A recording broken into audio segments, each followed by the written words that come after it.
सभी सुनने वालों को मेरा नमस्कार। मेरा नाम प्रियंबदा त्रिपाठी है और मैं अपने चैनल में आपका बहुत बहुत स्वागत करती हूँ, जिसका नाम है focus to education with Priyambada.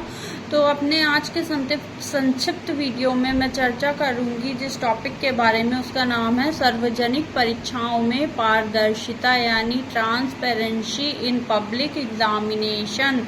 जो भी सार्वजनिक परीक्षाएं हैं उनमें पारदर्शिता के बारे में क्या उसका महत्व है, क्या रोल है, इसको हम समझते जानते हैं। चलिए इसको शुरू करते हैं समझना और जानना। सार्वजनिक परीक्षाएं वास्तव में परीक्षा परिणामों की जन स्वीकृति के लिए आयोजित की जाती है। सार्वजनिक परीक्षाएं किस लिए आयोजित की जाती है? वास्तव में जो परीक्षा परिणाम की जन स्वीकृति, परीक्षा जो परिणाम हमारे आ रहे हैं, हमारी परीक्षा देते टेस्ट होता है, मूल्यांकन करते हैं, फिर उसका जो परिणाम आता है उसकी पब्लिक एक्सेप्टेंस के लिए आयोजित किया जाता है। यानी कि जैसे हम कोई भी प्रतियोगी परीक्षा दे रहे हैं, यूपीएससी हो गई, यूपीपीसीएस हो गई, इस प्रकार से एसएससी सीजीएल हो गया, इस प्रकार से हम इसको समझते हैं। मौखिक एवं लिखित परीक्षाओं का प्रचलन होने के उपरांत भी एक लंबी अवधि तक शिक्षा संस्था द्वारा ली जाने वाली आंतरिक परीक्षाओं के आधार पर छात्रों को उनकी शैक्षिक निष्पत्ति के बारे में प्रमाण पत्र दिए जाते रहे थे। क्या बताया जा रहा है? मौखिक और लिखित परीक्षाओं का प्रचलन होने के बाद भी एक लंबी अवधि तक शिक्षा संस्था द्वारा ली जाने वाली आंतरिक परीक्षाएं, जो भी शिक्षा संस्था है, कोई यूनिवर्सिटी है, वो अपनी आंतरिक परीक्षा ले रही है, असेसमेंट ले रही है, तो उसके आधार पर आंतरिक परीक्षाओं के आधार पर छात्रों को उनकी उपलब्धि के बारे में प्रमाण पत्र दिए जाते रहे थे। समाज इन प्रमाण पत्रों को स्वीकार करके संबंधित व्यक्ति को उनकी योग्यता अनुसार सम्मान एवं रोजगार के अवसर उपलब्ध कराता था। तो क्या बताया जा रहा है? समाज इन जो प्रमाण पत्र हमें मिले संस्था से, जो हमारी परीक्षा होती है, मान लीजिए हम कहीं एडमिशन ले लेते हैं, डिग्री कॉलेज में हम बीए कर रहे हैं, एमए कर रहे हैं, स्नातक परस्नातक कर रहे हैं, या फिर हम कोई वोकेशनल कोर्स कर रहे हैं, तो उसको स्वीकार करके उसको जो हमारी परीक्षाओं के बाद जो प्रमाण पत्र देता था उसको हम स्वीकार करके योग्यता अनुसार सम्मान एवं रोजगार के अवसर उपलब्ध कराता था।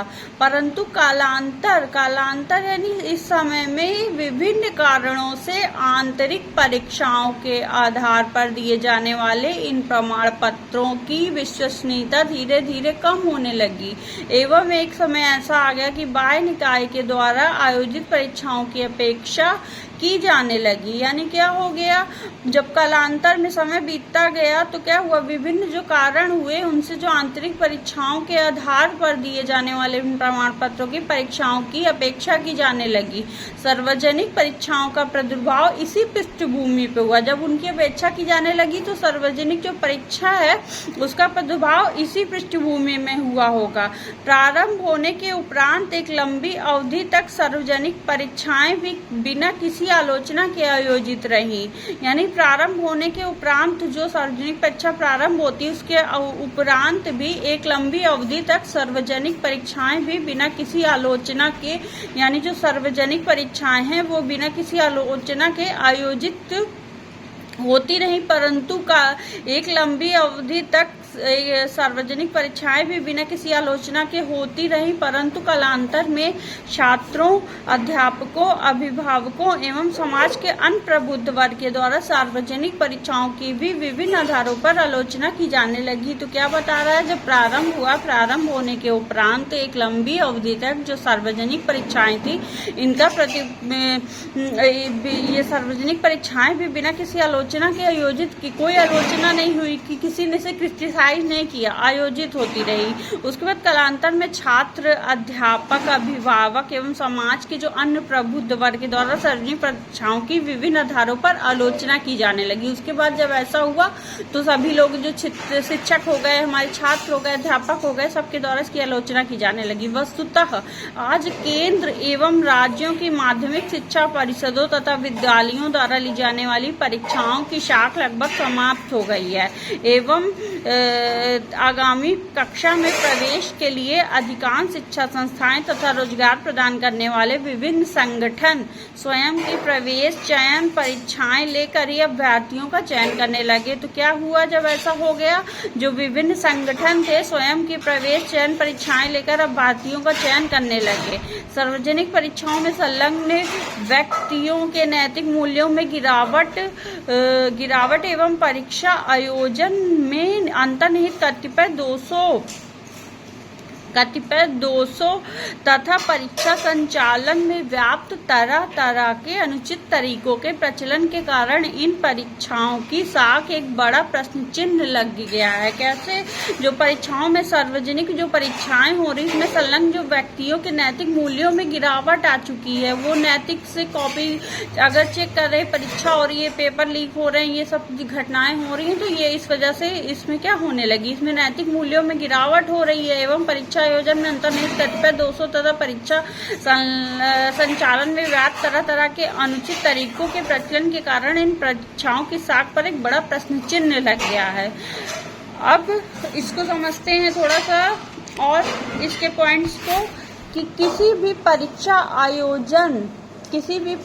आयोजन को 3 मुख्य सोपानों, पूर्व परीक्षा सोपान, दूसरा है परीक्षा सोपान तथा तीसरा परीक्षोपरांत सोपान में बांटा जा सकता है। यानी किसी भी जो परीक्षा हो रही है उसके जो आयोजन हम कर रहे हैं उसको 3 प्रमुख सोपानों में, पूर्व परीक्षा सोपान, परीक्षा से पूर्व जो सोपान है, फिर सेकंड परीक्षा सोपान तथा परीक्षोपरांत सोपान में बांटा गया। पूर्व परीक्षा सोपान में प्रश्न पत्रों का निर्माण किया गया, परीक्षा केंद्र अधीक्षकों तथा कक्ष निरीक्षकों की नियुक्ति जैसे कार्य आते हैं। वास्तविक परीक्षा होने से पूर्व प्रश्न पत्र निर्माताओं तथा संशोधकों के नामों को गोपनीय रखना अत्यंत आवश्यक है।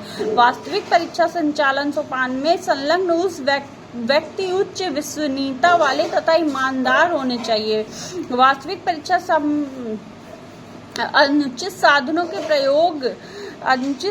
के प्रयोग रोकने संबंधी नियमों का पालन कठोरता से होना चाहिए।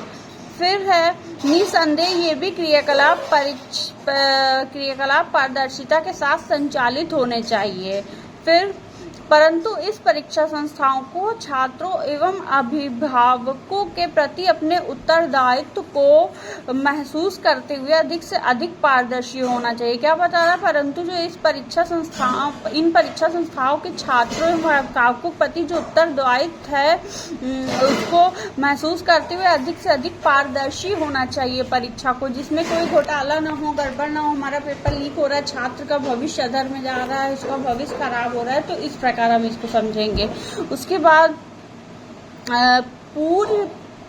पुनर्मूल्यांकन, पुनर्योग तथा पुनर्परीक्षा के साथ साथ परीक्षा परिणाम घोषित हो जाने के उपरांत परीक्षकों के नाम सार्वजनिक कर देना अथवा श्रेष्ठतम व निम्नतम अंक पाने वाले कुछ परीक्षार्थियों की उत्तर पुस्तिकाओं की फोटो स्टेट प्रतियां सार्वजनिक रूप से उपलब्ध कराने जैसे कुछ नूतन काम सरलता से किए जा सकते हैं। क्या बताया जा रहा है? पूर्ण मूल्यांकन, पुनर्योग, फिर से सबको जोड़ना, अंकों को जोड़ के उत्तर देना, पुनर्परीक्षा के साथ साथ परीक्षा परिणाम घोषित हो जाने के उपरांत परीक्षकों के, जब परीक्षा परिणाम घोषित हो जाए उसके उपरांत परीक्षकों के सार्वजनिक कर देना, परीक्षकों के नाम को सार्वजनिक कर देना तथा अथवा श्रेष्ठतम व निम्नतम अंक पाने वाले कुछ परीक्षार्थियों की उत्तर पुस्तिकाओं की फोटो स्टेट प्रतियां सार्वजनिक रूप से उपलब्ध कराने जैसे कुछ नूतन कार्य सरलता से किए जा सकते हैं। जब हम परीक्षा ले रहे हैं तो जो शिक्षक हमारी परीक्षा अधीक्षक हैं, शिक्षक हैं,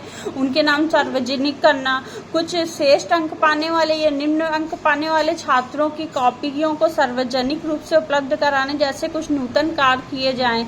इनसे परीक्षा में पारदर्शिता आने के साथ साथ छात्रों एवं अभिभावकों का विश्वास परीक्षा प्रणाली में पूरा स्थापित हो जाने में सहायता मिलेगी। तो क्या बताया गया कि परीक्षा में जब ऐसा हम करेंगे तो इनसे परीक्षा में पारदर्शिता आएगी। उसके साथ साथ छात्रों को एवं अभिभावकों का विश्वास परीक्षा प्रणाली यानी एग्जामिनेशन सिस्टम में पुनः स्थापित हो सकने में सहायता मिलेगी। तो आज ये टॉपिक यहीं पर ख़त्म होता है। आशा करती हूँ मेरा ये वीडियो आपके लिए हेल्पफुल होगा। अगर हेल्पफुल हो तो प्लीज़ मेरे चैनल को लाइक सब्सक्राइब कीजिए, बेल आइकन को प्रेस कर दीजिए, जिससे मेरे आने वाले वीडियो की नोटिफिकेशन आप तक पहुँचती रहे। अपनी नेक्स्ट वीडियो में मैं नेक्स्ट चैप्टर के बारे में चर्चा करूँगी। तब तक के लिए आप सभी सुनने वालों को मेरा नमस्कार।